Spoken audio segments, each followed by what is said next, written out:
There's something deeply ironic about watching people predict the exact timing of an event that their own scriptures explicitly state cannot be predicted. Yet, here we are in 2025 witnessing another surge of rapture fever sweeping through certain Christian communities with all the fervor of a medieval plague outbreak and roughly the same relationship to empirical reality. Now, the latest wave of end times enthusiasm isn't just another quirky religious phenomenon worthy of bemused observation.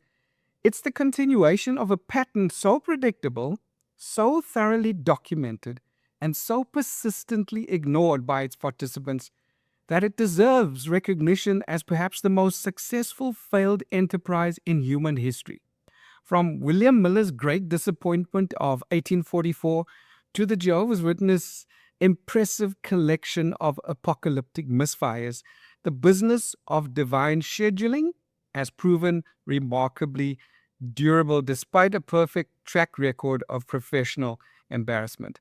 And if you're watching this, the rapture hasn't happened.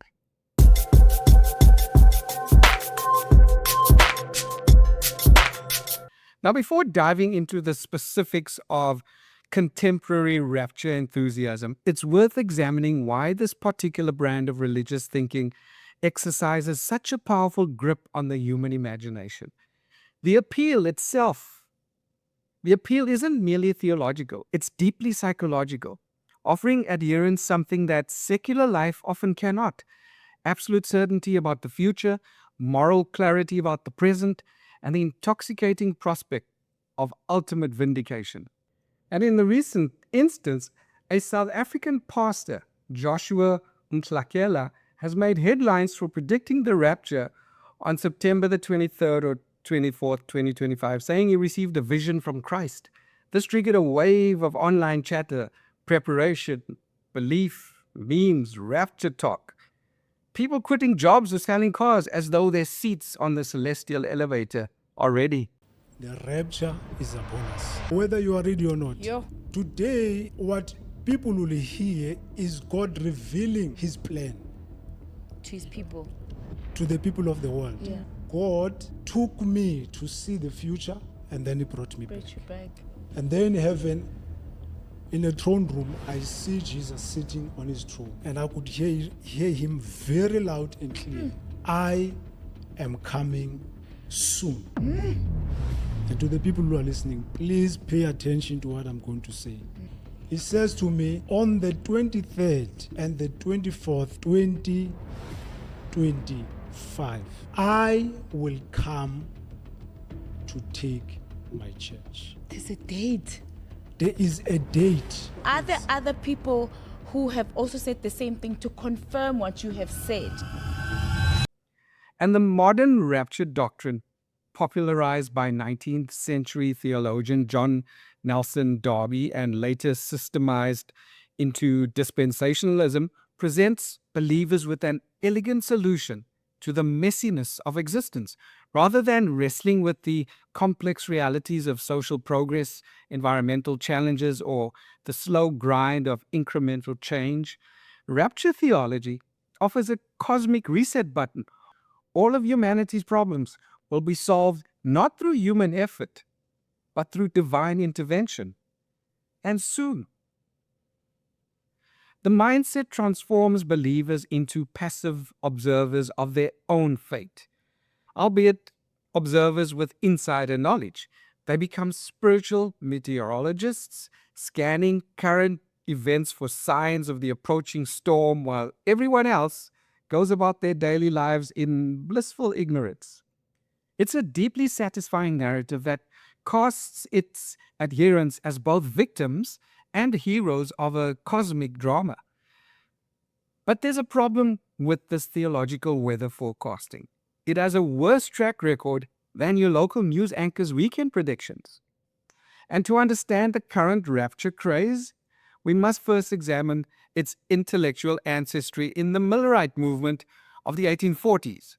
William Miller, a Baptist preacher and self-taught biblical scholar, spent years poring over scripture with the dedication of a tax attorney looking for loopholes. Using a complex system of prophetic interpretation that would make a conspiracy theorist blush, Miller calculated that Jesus Christ would return to earth sometime between March 21st, 1843 and March the 21st of 1844. And Miller's methodology was impressively elaborate. He applied the day-year principle to biblical prophecies, treating each prophetic day as representing a literal year. Through careful manipulation of numbers from the books of Daniel and Revelation, Miller arrived at a timeline that seemed mathematically unassailable to his followers. Here was prophecy with precision, revelation, and decimal points. The movement Miller launched grew with the exponential enthusiasm that characterizes all successful doomsday cults. By 1843, an estimated 100,000 Americans had accepted Miller's calculations as the gospel truth. They sold their possessions, abandoned their crops, and gathered in prayer meetings to await the second coming. Some fashioned special ascension robes for the occasion because apparently looking good for Jesus was a priority even in the 19th century. And when March the 21st, 1844 came and went without so much as a divine text message, Miller's followers experienced what would politely be called disappointment. But like any good entrepreneur facing a product recall, Miller quickly recalculated. The new date was set for October the 22nd, 1844, a revision that would prove to be one of history's most spectacular example of doubling down on losing a bet. October the 22nd arrived with all the punctuality that celestial events typically demonstrate. The sun rose, birds sang, children played, farmers tended their fields. What didn't happen was the second coming of Christ. The day became known in religious history as the Great Disappointment, a masterpiece of understatement that ranks alongside calling the Titanic a minor maritime incident. The psychological aftermath was severe. Many Millerites abandoned their faith entirely, their confidence in biblical prophecy shattered like a dropped smartphone screen. Others found themselves financially ruined, having liquidated their assets in preparation for a rapture that refused to show up. Some suffered what we would now recognize as clinical depression, their entire worldview having collapsed in the span of 24 hours. But here's where the story becomes truly fascinating from an anthropological perspective.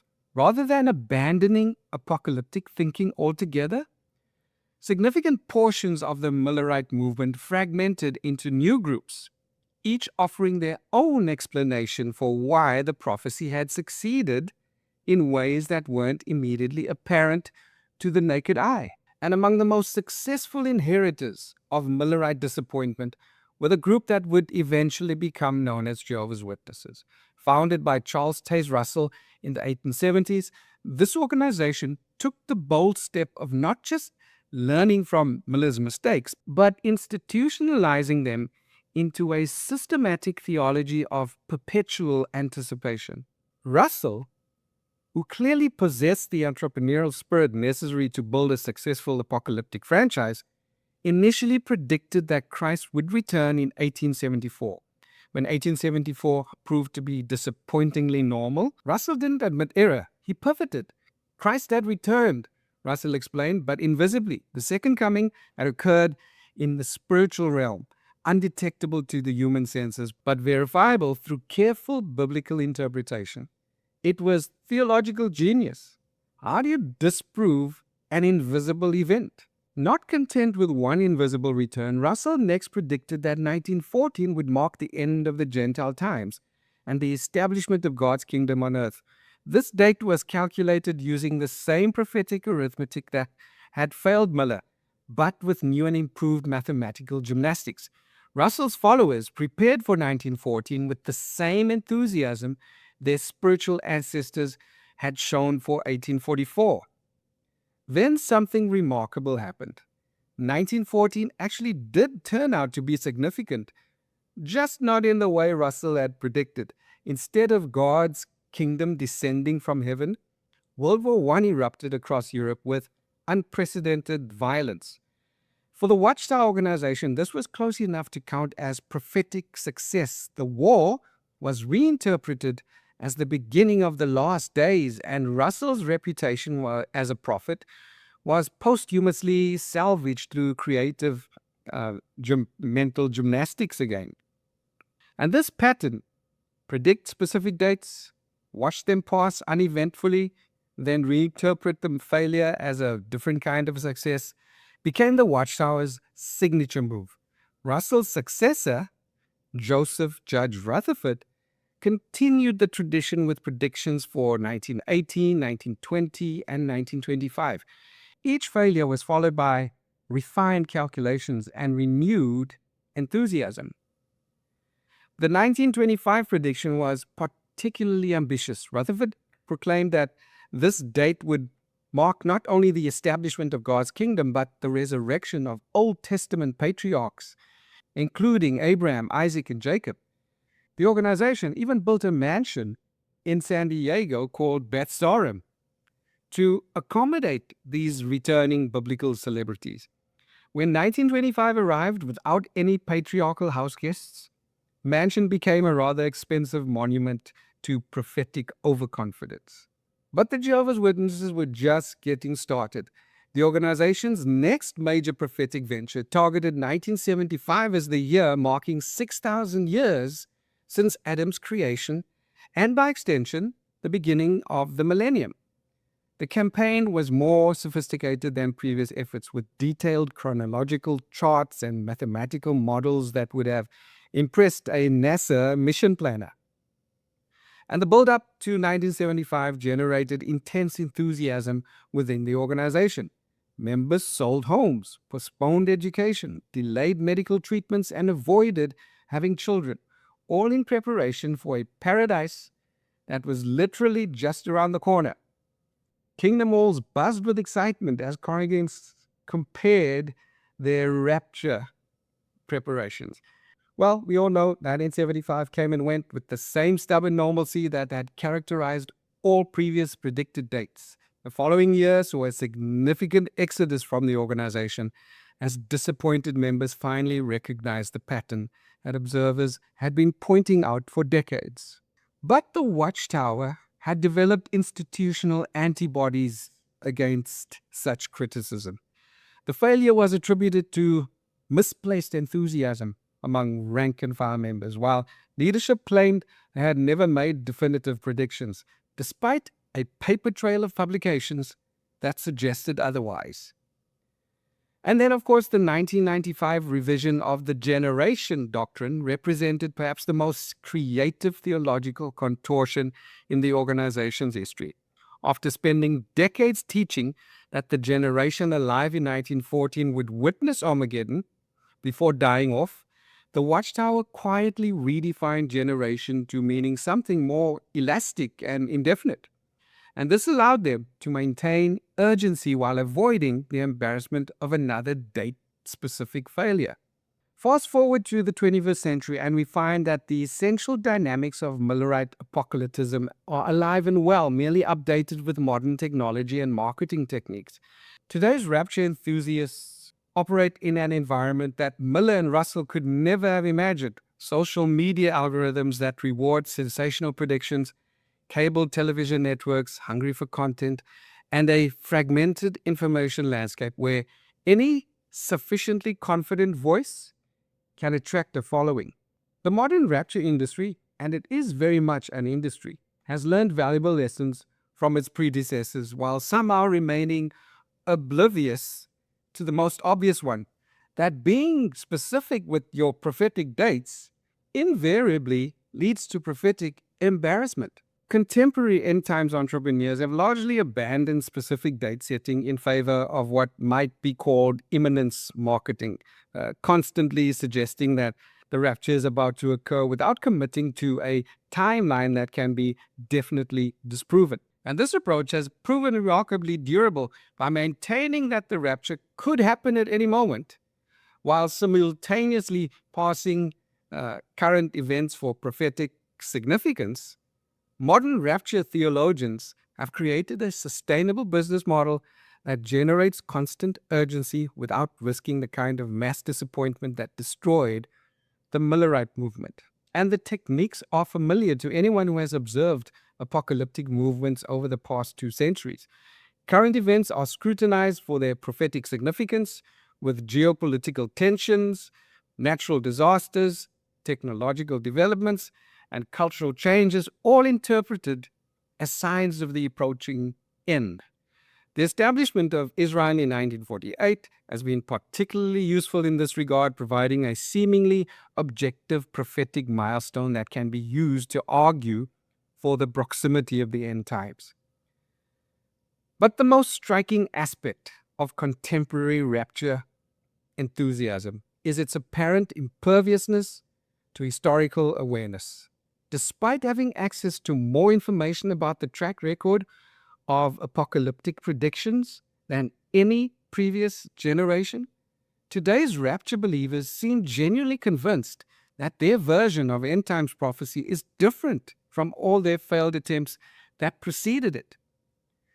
And this willful historical amnesia is particularly evident in the treatment of the Jehovah's Witness prophetic failures. Rather than seeing the Watchtower's track record as a cautionary tale about the dangers of prophetic speculation, many contemporary rapture enthusiasts dismiss Jehovah's Witnesses as a cult whose mistakes have no bearing on legitimate biblical prophecy.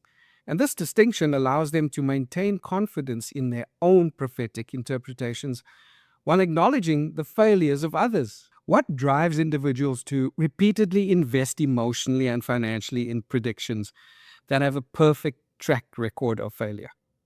The psychology behind apocalyptic belief systems reveals uncomfortable truths about human nature that extend far beyond religious context. At its core, apocalyptic thinking offers believers a form of cosmic validation in a world where individual significance can feel minimal and life's meaning unclear. End times theology transforms ordinary believers into participants in the universe's climactic moment. They become informed insiders with access to exclusive information about reality's true nature and ultimate direction. The sense of special knowledge creates what psychologists call cognitive dissonance when predictions fail. Rather than abandoning beliefs that have been disproven, believers often respond by strengthening their commitment and finding explanations that preserve their worldview.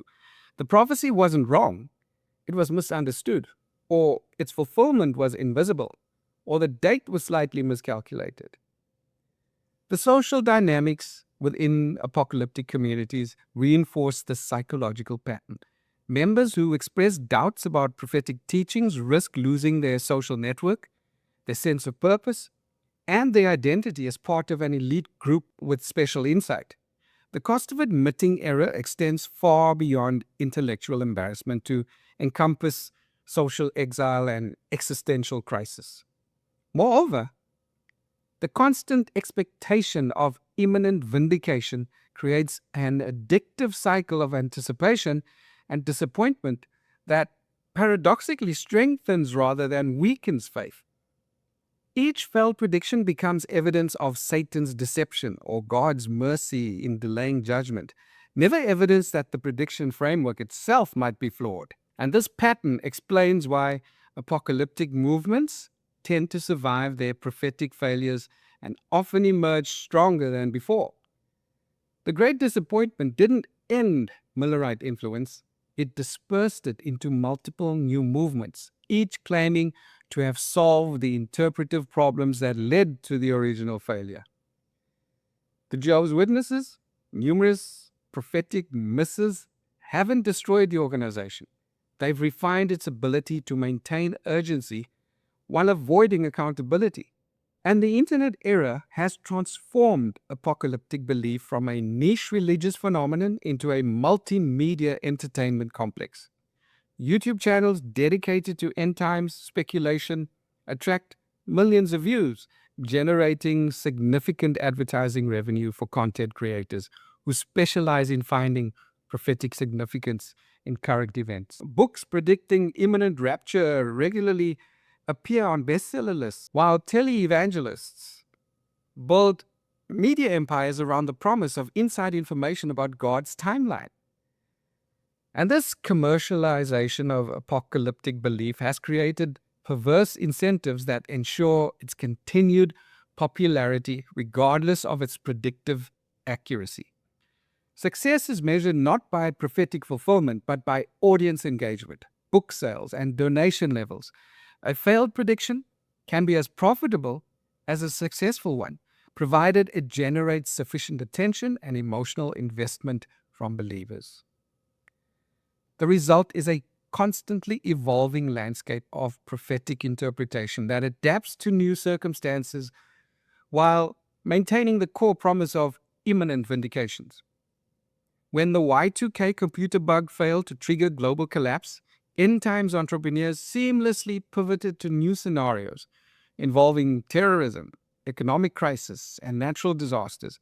When the 2012 Mayan calendar apocalypse proved anticlimactic, the prophetic industry absorbed elements of New Age spirituality and conspiracy to create fresh narratives about impending transformation. And social media algorithms have proven particularly effective at spreading apocalyptic content as platforms optimize for engagement rather than accuracy. And while the psychological and social dimensions of apocalyptic belief are fascinating from an academic perspective, the practical consequences for believers and society deserve serious consideration. The expectation of imminent rapture doesn't occur in a vacuum. It influences life decisions, resource allocation, and social engagement in ways that often prove destructive when prophecies fail to materialize. Individual believers who structure their lives around the expectation of imminent rapture frequently make choices that prioritize short-term spiritual preparation over long-term practical planning. Education is deferred or abandoned entirely. Career development is neglected. Retirement savings are considered unnecessary, and medical treatment is delayed or refused. And these decisions can have devastating consequences when predicted rapture fails to occur on schedule. The 1975 Jehovah's Witness experience provides a particularly well-documented example of these dynamics. Members who sold homes, cashed out retirement accounts, and avoided having children in preparation for Armageddon found themselves financially devastated and psychologically traumatized when 1975 proved to be another prophetic misfire. Many had to rebuild their lives from scratch in middle age, having sacrificed decades of normal planning and development for a promise that never materialized. But the individual costs pale in comparison to the broader social implications of apocalyptic thinking. Believers who expect imminent divine intervention have little incentive to engage in long-term problem-solving efforts related to environmental degradation, social injustice, or technological challenges. Why work to address climate change if God plans to destroy the current world system within the next few years? Why invest in education reform or infrastructure development if current institutions are about to be replaced by divine government? And the political implications are equally troubling because politicians who appeal to apocalyptic constituencies have incentives to promote policies that align with end times expectations rather than evidence-based solutions to complex problems. What makes the rapture phenomenon particularly poignant is that it represents a profoundly human response to genuine existential concerns. The desire for meaning, purpose, and ultimate vindication that drives apocalyptic belief reflects legitimate psychological needs that secular culture often fails to address adequately. The promise of divine intervention speaks to real fears about human mortality, social injustice, and the apparent randomness of suffering. And in this context, the repeated failure of apocalyptic predictions becomes doubly tragic. Not only do believers suffer the immediate disappointment of unfulfilled expectations, but they also miss opportunities to find more sustainable sources of meaning and purpose in life. The energy invested in prophetic speculation could be directed toward activities that provide genuine fulfillment and social benefit, education, relationship building, creative expression, community service, or advocacy for social justice. The irony is that many of the values that motivate apocalyptic belief, compassion for suffering, desire for justice, hope for transformation, could be channeled into efforts that actually improve human conditions rather than waiting for divine intervention to solve human problems. The same passion that drives individuals to study prophecy charts and attend rapture conferences could be applied to literacy programs, environmental conservation, or poverty alleviation. But acknowledging this missed opportunity requires confronting uncomfortable truths about the relationship between religious faith and empirical reality. It means admitting that sincere belief doesn't guarantee accurate interpretation, that spiritual intensity doesn't compensate for intellectual error, and that good intentions don't validate false predictions. For many believers, such admissions feel like attacks on their faith itself rather than corrections to specific interpretive mistakes. The identification between apocalyptic belief and religious commitment becomes so complete that questioning one feels like abandoning the other. This psychological fusion makes it extremely difficult for individuals to maintain their spiritual lives while abandoning their apocalyptic expectations. And as we survey the landscape from William Miller's Great Disappointment to contemporary rapture enthusiasm, certain patterns emerge with depressing consistency. The methods change, the technology evolves, and the cultural context shifts. But the fundamental dynamics remain remarkably stable.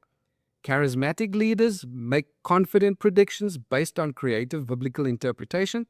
Followers invest emotionally and financially in these predictions. The predictions fail to materialize, and the cycle begins again and again with new leaders and refined theories. The current wave of rapture enthusiasm will almost certainly follow the same pattern as its predecessors. Initial excitement, growing anticipation, eventual disappointment, and fractured aftermath that spawns new movements with improved explanations for why this time will be different.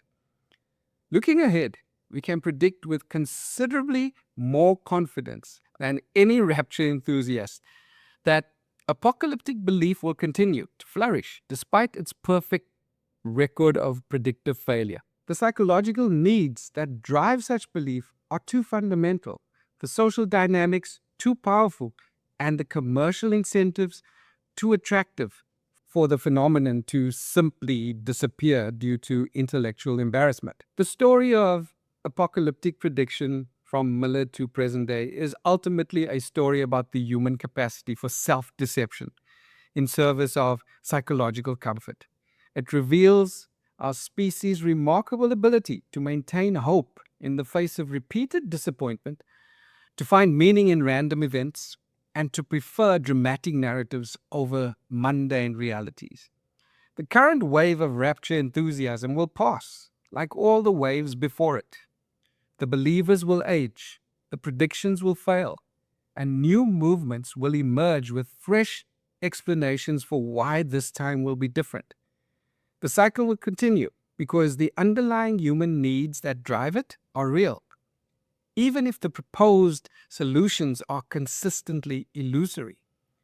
In the meantime, the rest of us can observe this phenomenon with a mixture of compassion for the sincere believers caught up in it and frustration with the intellectual dishonesty that perpetuates it. We can appreciate the human need for transcendence while lamenting its channeling into repeatedly failed enterprises. And we can hope that eventually some significant portion of humanity will learn to satisfy its spiritual hunger without requiring the universe to end on schedule. Perhaps that's the most human trait of all, the ability to keep believing that this time will be different, even when all available evidence suggests otherwise.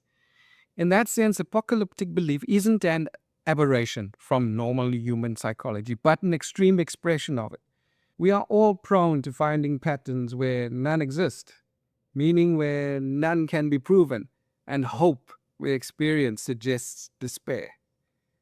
The rapture enthusiasts may be wrong about the future, but they're entirely human in the wrongness.